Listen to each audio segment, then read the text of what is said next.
या खटल्याविषयी बऱ्याचशा परिस्थितीचे पुरावे आणि काही कागदपत्रांची माहिती, त्याचबरोबर कुणी कुणाला काय कशा संदर्भात बोलले, तपास यंत्रणेवरती कशा स्वरूपाचा दबाव आणला, या संदर्भातली माहिती आमच्याकडे उपलब्ध झालेली आहे। आणि याच्यामध्ये विशेष करून विधान परिषदेचे सभापती रामराजे नाईक निंबाळकर यांनी हस्तक्षेप केलेला आहे। आणि नुसता हस्तक्षेप केला नाही तर त्यांनी दैनिक पुढारीच्या वर्तमानपत्रामध्ये एक बातमी त्यांनी दिलेली आहे, त्याच्यामध्ये त्याने स्पष्ट उल्लेख केलेला आहे की आत्तापर्यंत 2 जणांना कामाला लावले, अजून 2 जणांना कामाला लावायचे। या घटनेने ज्या पदावरती त्यांना बसवलेलं आहे विधान परिषदेसारख्या, या पदावरती बसणाऱ्या अशा व्यक्तीकडनं अशा स्वरूपाचं वक्तव्य होणे हे निश्चितच या संपूर्ण तपास यंत्रणेला मारक असेल।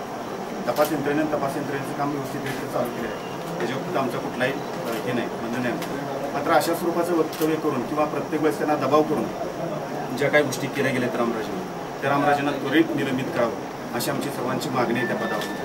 आणि त्यांच्यावरती फौजदारी स्वरूपाचा गुन्हा दाखल करावा आणि ज्या काही गोष्टी केल्या त्या संदर्भातलं निवेदन आम्ही आपल्याला दिलं।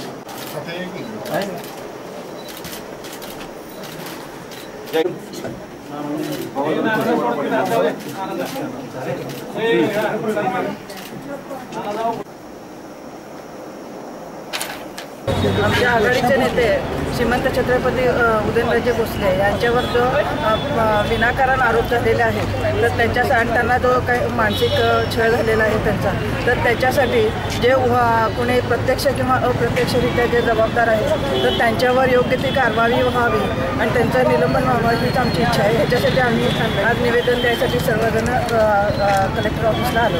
आपल्या सर्वांचे लाडके खासदार श्रीमंत छत्रपती उदयनराजे भोसले यांच्यावरती तिथे आरोप करून त्यांना या षडयंत्रामध्ये होण्याचा प्रयत्न केला।